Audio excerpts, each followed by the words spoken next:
Um, you can just see the screen, right? Okay. Yeah, great. As Steph mentioned, this is my second year with the East Merced RCD as a GrizzlyCorps fellow, and it's definitely been an exciting time with a lot of challenges in terms of the San Joaquin Valley problems, but I'll go over that briefly as well. I, of course, have 15 minutes to share the material of 2 years of buildup with my programs. It's not a lot of time, so I'm not going to exhaustively go over my time with the East Merced RCD. I'll sort of touch on my role and introductions and projects, and then shift toward the end more about the sort of philosophical relationship to water, which I think is pretty important in our conservation visions.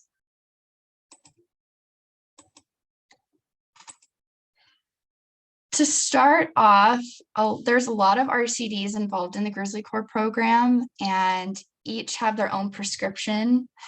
That's just because of local needs and community needs that they're approaching and grant deliverables they're meeting. So they range in different approaches.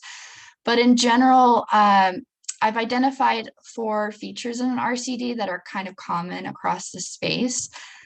One is that they are local. So they're boots on the ground type of people. They act with local concerns and focus on community. And then 2, they are conservation driven people, and their services can range from habitat restoration to conservation planning with different agencies. They are also very resourceful people because they are non-regulatory. They help bridge help from multiple sources, and they're really great networkers as well. And a lot of them also have the technical knowledge and skills to be able to directly help landowners too on the ground with their resource concerns. So I was located in the San Joaquin Valley, which by this map is bordered by this yellow line here. And the native habitat transitions from the marshes to grasslands to the foothills of the Sierras. And so there is a diverse landscape happening here. And Merced County sits between these 2 mountain ranges and is has historically been poised for agriculture because of the soil, which is rich in minerals and is sandy and supports hundreds of crops. And the San Joaquin Valley in total supports over 300 different types of crops. And this sort of, and not only for the US, but parts of the world as well. And this sets up this precedent of pressure happening right now because, of course, without farms, there's no food. And it's not a perfect farming system, and there's a range of issues happening that we're being faced with and confronting all at once. And that can range from urban sprawl to habitat degradation, invasive species like arundo seen on a lot of waterways in the San Joaquin Valley. Of course, farming issues. There are a lot of Hmong, Punjabi, and Hispanic communities in the San Joaquin Valley, and outreach to them is very essential in terms of meeting conservation vision. And to, of course, not understate water. There are a lot of water issues happening here in terms of quality, quantity, access, droughts, all sorts of natural disasters with it, not to mention the convoluted state right now with restrictions and water markets. So all in all, there is a lot happening in the San Joaquin Valley that needs work on. And so where I come in is really meeting a balance between grant deliverables of the RCD and filling in those gaps where grants don't necessarily support certain projects or programs like capacity building. And that's why I think GrizzlyCorps is poised and set up well for the GrizzlyCorps program. GrizzlyCorps fellows are suited for RCDs because they can fill in those gaps and finding that balance. And so I helped with around 4 key areas, which are broadly services, which can be identified as projects or programs, outreach, field visits, organization, general maintenance of the programs and the organization, and then community, helping with education and networking.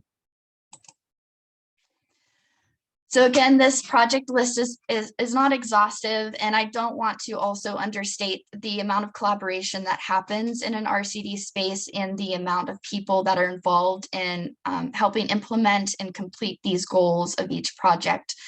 And so there are a whole team of people behind these projects as well. So I want to briefly touch on services, and under that, I helped set a foundation for a rental equipment program, which was providing documents and the forms necessary to rent out to farmers.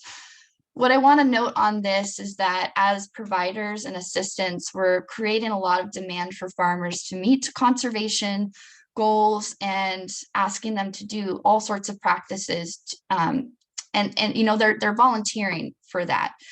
And so we're creating this demand, and it's important to meet the supply. And that looks like supporting them through resources or tools to be able to do those practices. And that can be provided through a rental equipment program, which is sort of lacking in the San Joaquin Valley. So I think going forward, rental equipment programs are a very important tool in our toolbox as RCDs to help farmers meet those goals.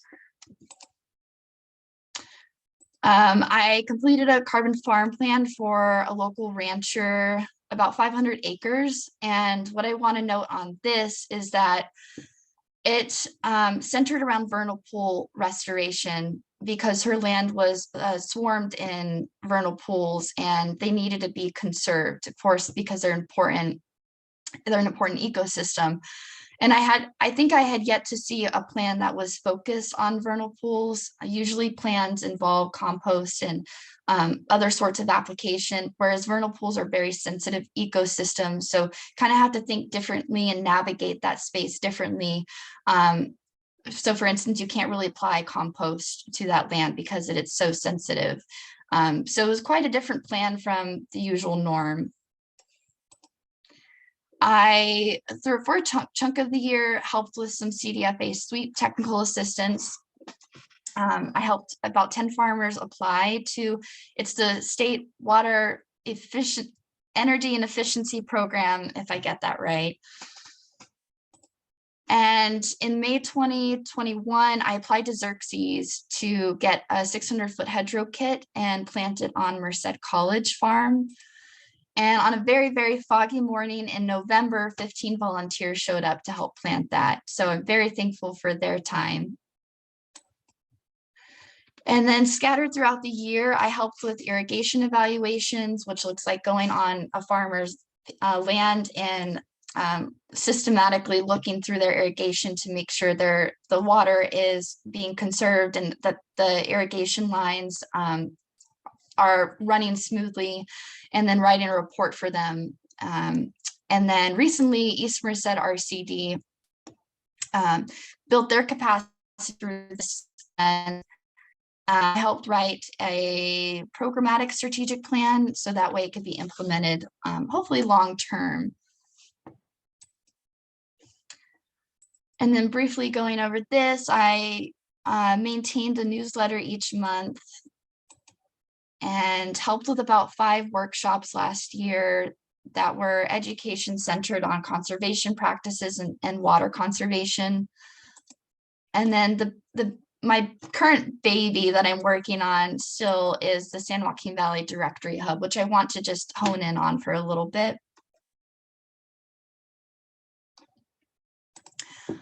So about a year and a half ago, I was speaking with last year's fellows up in Sacramento Valley, and they were doing a hub for their valley. And I was interested in bringing that to the San Joaquin Valley. So I went on CARCD's website, and I'm going to call out CARCD for a little bit here. I wanted to get updated information on all the RCDs in the San Joaquin Valley, but I soon ran into a problem that the contacts were wrong. The information hadn't been updated for a while. And that sort of issued this concern that we really didn't know what was going on with our neighbors. And additionally, there was mismatch in definitions of what the San Joaquin Valley was. For instance, CARCD doesn't include Kern County as the San Joaquin Valley, but if you call Kern County RCDs, they're like, wait, we are in the San Joaquin Valley. And then NRCS as well, they have their own area definitions.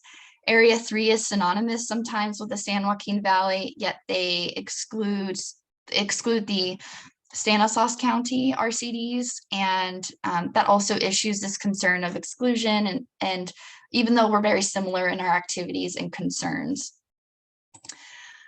So I sort of set up my definition around the historical geopolitical lines of the San Joaquin Valley, but also thinking more broadly the watershed. And this would involve all the way up north San Joaquin County down to Kern County as the San Joaquin Valley. And the vision for this is hopefully to seal gaps in capacity, to really get to know our neighbors and what's happening across the whole watershed, and have meetings and more collaborations, and maybe shared grants and resources. And get to the point, we really need to set a foundation for updated information, contacts, have a shared report and spreadsheet where we can get to know each other more intimately in what's happening. So strategically, I first set off doing intense research to actually get the contact information, to set up an interview, and then get even more information for each RCD in the San Joaquin Valley. And essentially at the end of this month, this will all be put into a report and a spreadsheet with all the updated contact information of the San Joaquin Valley. And then this will hopefully eventually set the foundation to get conversation going, to get maybe meetings or a whole conference for the San Joaquin Valley going, just to have more establishment happening in the San Joaquin Valley. So just switching gears here a little bit, Ursula's been really good at this. Ursula Stock was my supervisor during my RCD term, and she really has a keen insight and just unique knowledge, and brings perspective to the table that I often wasn't thinking about. And she mentioned a book by Erica Geis, and she goes through our relationship with water that I feel is pretty important, and sums up my feelings of what's been happening in the San Joaquin Valley. So we're being approached with all these different solutions. We're asking ourselves, is Sigma the solution? Not really. Is it the sole solution? I mean, is climate change mitigation the sole solution? Not really. And what's happening is people are feeling hopeless because we're confronted with all these issues that we feel we can't mend ourselves individually, or even in groups, small scale. But in reality, a lot of our development and management choices are having a significant impact on our environment. And we definitely know as groups of people, we can help in that way. So briefly, as an introduction to the issue, we're having a control of water issue, and that looks like we're depleting our wetlands across the world. A lot of our cities and land surface areas are being covered by impermeable surfaces. Of course, there are a lot of dams happening on big rivers, and that's intervening in the natural water system. Our biodiversity is decreasing, and 75% of the world land area, of course, has been altered. So framing our direction and our conservation vision, it's important to think about what water wants, and not just that it's a commodity, that it's a threat. We got to control it. And in the spirit of the way Indigenous traditions work and how Indigenous people think, is that they don't view water as a threat. They view it as a relationship. They have a relationship to water. And so therefore they put priority on what water needs and wants, because it's giving us what we need and we need to give it what it needs. And so first, water really does need that community responsibility and that direct affection to water so that we are confronted with what's happening with it. Water is an entity with its own agency, and understanding that there is a reciprocal relationship happening there. Again, like I mentioned, water needs places where slow water can happen, like meadows and marshes and wetlands. It needs those places to have its room to do its natural processes. It does need a systems thinking, not a one-directional thinking. It's a very complex system. And as humans, we're natural engineers. We like to simplify things that benefit us. But that's not the way water works, because water will eventually always win in natural disasters. And so it needs the complexity and that systematic thinking of what it wants and what it needs in when we're doing projects and programs involving water restoration. And then lastly, water does need to be kept decentralized, and local communities need to have the confrontation of, they need to confront where their water source is. They need that relationship with it and feel that sense of responsibility. The whole dams and reservoir system is really not helping in that way. And just a brief note on this, surface and groundwater is connected. They're not disjointed systems. So when we pull from one, the other one compensates. So for surface water, if we pull from it, groundwater is going to compensate what gaps were left, and vice versa, the other way. And so oftentimes in California or in the San Joaquin Valley, we're thinking that groundwater is a separate reservoir we can pull from when we're in a time of drought. But there are two systems that are connected that are affecting each other, whether we pull from one or another. Lastly, I want to just leave off with some feelings of hope that there are solutions out there. You'd be surprised by how many people are developing on marsh and wetlands currently, when these are actually very good mitigators of climate change and sea level rise, and they do have a lot of benefits, and they're in rapid decline too, so it doesn't make sense to keep building on them. We can, in some instances, buy, reclaim, and restore damaged areas and pieces of land and do projects and restoration on them. Water, of course, needs space to navigate and have its own natural system. Water is very helpful in terms of preventing flood and drought, restoring biodiversity, as carbon storage, has all sorts of benefits, so it does need its space. You can create patchworks of small pieces of permeable land. Sometimes you have to rework the soil to be able, because not all soil is permeable. You can do that in schoolyards, churches, across different areas of the cities. Water also needs time, space, and sediment in terms of restoration projects. Of course, there needs to be connections between ecosystems, and allowing biodiversity also to have that relationship to water, because other species need water just as much as us. And also, I thought this is interesting, really spending the time, energy, and money on doing the historical ecology research and mapping. We want to give the most accurate results in our restoration projects and direction. So that's a pretty important piece of the solution. And then, of course, targeting conservation depending on the ecosystem and the area that you're working on. Lastly, out of all the things that have happened, I said there is a team of people, but essentially these three women were the backbone. I stand on their shoulders. They have worked so hard in this area to reach a conservation vision. Jean, of course, she's a downloader, has so much information. Ursula, she's my supervisor. She has been such a motherly figure in my time and has a lot of knowledge and perspective that is good and essential.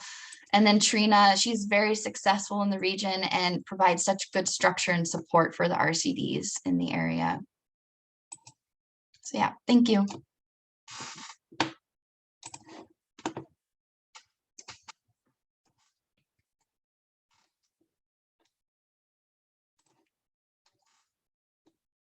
don't know if anyone has any questions. It's a good zoom over. Yeah, I have a question, Raini. If you could wave a magic wand in the San Joaquin Valley, what would be your first, and you get to make a project and take it on and it's paid for, what would it be? What would you do? Oh no, there's so many to choose from. I don't know. I think just the decentralization of water. I think if there was some quick way that a big grant could solve that issue and have that more of that relationship to water and bringing it more to cities, and I don't know what that would look like, but if there could be a project that would form that association that could have that relationship. It's already starting to happen up north of California with the breaking down of dams and decentralization, but it's a long drawn out process. But if I had the time, a lot of the money and partnerships to do that, that would be awesome. Go for it. Yes, I want to thank you, Raini and the GrizzlyCorps. This has been great having you here and getting to know you. And I sure hope you stay around because you're such an asset to the community. We love you. Thank you.